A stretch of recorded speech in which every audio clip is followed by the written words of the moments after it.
السلام علیکم۔ دین کی بنیاد خوف خدا ہے۔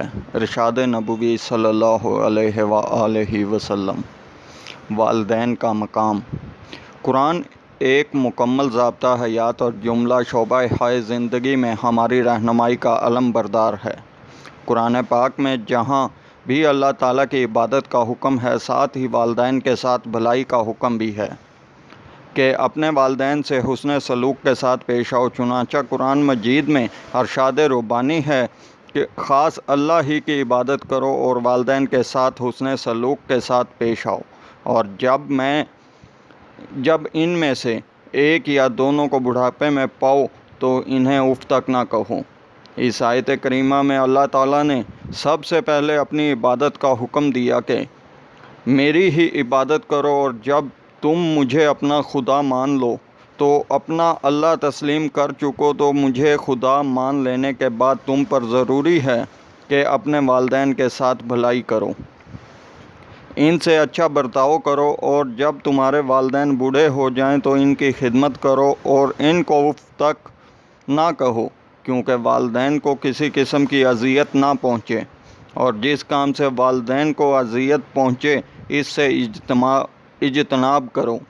ایک بار نبی کریم صلی اللہ علیہ وآلہ وسلم نے فرمایا، اس کی ناک خاک آلود ہو، اس کے ناک خاک آلود ہو، اس کی ناک خاک آلود ہو۔ صحابہ اکرام رضوان علیہ السلام اجمعین نے عرض کیا، یا رسول اللہ صلی اللہ علیہ وآلہ وسلم، کس کی؟ تو آپ صلی اللہ علیہ وآلہ وسلم نے فرمایا، جس نے اپنے والدین میں سے ایک کو یا دونوں کو بڑھاپے میں پایا اور ان کی خدمت کر کے جنت حاصل نہ کر سکا۔ مسلم شریف میں معلوم ہوا کہ والدین کی خدمت کرنے والا بہت اجر و ثواب کا مستحق ہے، اور وہ شخص بہت خوش نصیب ہے جو اپنے والدین کو بڑھاپے میں پا کر ان کی خدمت کر کے جنت حاصل کر لیتا ہے، کیونکہ والدین کی رضا ہے، والدین کی رضا اللہ کی رضا ہے، اور والدین کی ناراضگی اللہ کی ناراضگی ہے۔ ہمیں چاہیے کہ ہم اپنے والدین کو راضی کرنے کی کوشش کریں۔ انہوں نے ہمیں پالا ہے، کیونکہ انہوں نے ہمیں پالا ہے۔ جب ہم چھوٹے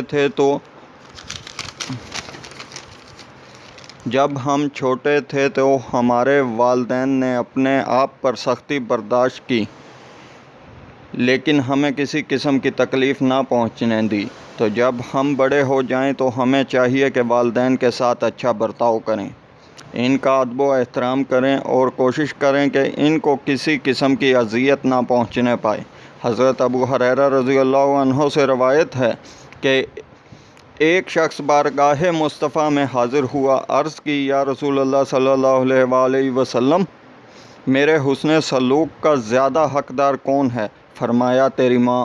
عرض کی پھر کون؟ فرمایا تیری ماں۔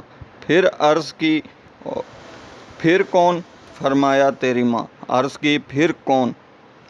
تیرا باپ۔ اس نے 3 بار سوال کیا، اور آپ صلی اللہ علیہ وآلہ وسلم نے 3 بار اس کے جواب میں فرمایا کہ تیرے حسن سلوک کا زیادہ حقدار تیری ماں ہے، اور 4تھی بار فرمایا تیرا باپ۔ جن لوگوں نے اپنے والدین کو راضی رکھا، ان سے حسن سلوک کے ساتھ پیش آئے، ان کو اللہ تعالیٰ نے بہت بڑا مقام عطا کیا اور اپنی خاص قربت سے نوازا۔ چنانچہ رات کا اندھیرا چھایا ہوا ہے، تمام لوگ سوئے ہوئے ہیں، اور ایک لڑکا اپنے گھر سبق یاد کر رہا ہے۔ قریب ہی اس کی ماں سو رہی ہے۔ اچانک ماں کی آواز آئی، بیٹا مجھے پیاس لگی ہے۔ فوراً اپنی جگہ سے اٹھ کر پانی کے لیے مٹکے کے پاس گیا، لیکن اسے خالی پایا۔ یہ دیکھ کر وہ پانی لینے کے لیے دریا کو چل دیا۔ دریا کافی دور تھا، لیکن اس دوری اور اندھیری رات کے باوجود اپنی ماں کے لیے پانی لینے چل پڑا۔ اس کے پانی لے آنے تک ماں سو چکی تھی۔ وہ ماں کو جگانے کے لیے بڑھا، لیکن پھر خیال آیا کہ ماں کو تکلیف نہ ہو، چنانچہ وہ ساری رات ماں کی چارپائی کے قریب پانی کا گلاس ہاتھ میں پکڑے کھڑا رہا۔ صبح جب اس کی ماں بیدار ہوئی تو دیکھا کہ بیٹا گلاس میں پانی پکڑے کھڑا ہے۔ ماں کو یاد آیا کہ اس نے رات کو پانی مانگا تھا۔ ماں نے کہا بیٹا پانی رکھ کر سو جاتے۔ بیٹے نے کہا ماں میں اس لیے کھڑا رہا کہ اگر آپ پانی کی طلب میں رات کو بیدار ہوں تو میں آپ کو پانی پیش کر دوں۔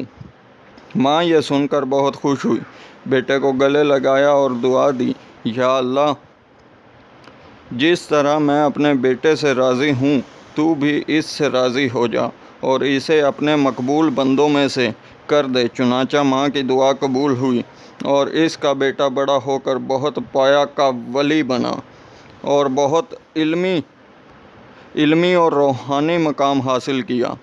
آج دنیا ان کو حضرت یزید بسطامی کے نام سے یاد کرتی ہے۔ اس طرح اللہ ہم سب کو والدین کی خدمت کرنے کی توفیق عطا فرمائے۔ ہمارے ایسے پروگرام اور ایسی اچھی اچھی باتیں جو آج کے دور میں نوجوانوں کے لیے انتہائی اہم ہیں، ہم اسی چینل پہ روزانہ کی بنیاد پہ اپلوڈ کرتے رہیں گے۔ آپ سب سننے والوں سے گزارش ہے، اگر آپ کو ہمارا یہ اقدام پسند آئے اور ہماری کوئی بھی بات آپ کو پسند آئی ہو تو آپ تمام احباب سے گزارش ہے کہ ہمارے چینل کو سبسکرائب کر دیں، ہمارے چینل کو سبسکرائب کر دیں، پوسٹ کو لائک کر دیں اور اگر ہو سکے تو اس پیغام کو شیئر کر کے زیادہ سے زیادہ لوگوں تک پہنچائیں۔ ہمارا اصل میں یہ جو پروگرام بنانے کا مقصد ہے، کیونکہ آج کے دور میں پاکستان میں ایسی باتیں سمجھنے کی اور بتانے والے بہت کم لوگ رہ گئے ہیں، کیونکہ سوشل میڈیا کا دور ہے۔ اس میں اسلام دشمن عناصر ہیں جو وہ ہمارے ان عملی اقدامات کو پیچھے لانے کے لیے کوشش محنت کر رہے ہیں، لیکن یہ باتیں آگے پھیلانے کا مقصد یہی ہے کہ ہماری جو روایتی اور جو یعنی کہ ہمارا فرض، حق، ذمہ داری ہے، ہم نے اسے پورا کرنا ہے اور ہر صورت کرنا ہے، ہر قیمت پہ کرنا ہے۔ چونکہ یہ پروگرام میں نے آج پہلی بار آن ایئر کیا ہے، مجھے امید ہے کہ آپ دوستوں کو پسند آیا ہوگا، تو اسی لیے آپ سے ریکویسٹ کر رہے ہیں، اگر آپ ہمارے چینل کو سبسکرائب کر دیں گے، ہماری پوسٹ کو لائک کر دیں گے، کمنٹس میں اپنی رائے دیں گے تو اس سے ہماری حوصلہ افزائی ہوگی اور اسی حوصلہ افزائی کی مدد سے ہمیں مزید ہمت ملے گی تاکہ ہم ایسے اور پروگرام، ایسے اور بیانات آپ لوگوں کی خدمت میں پیش کرتے رہیں۔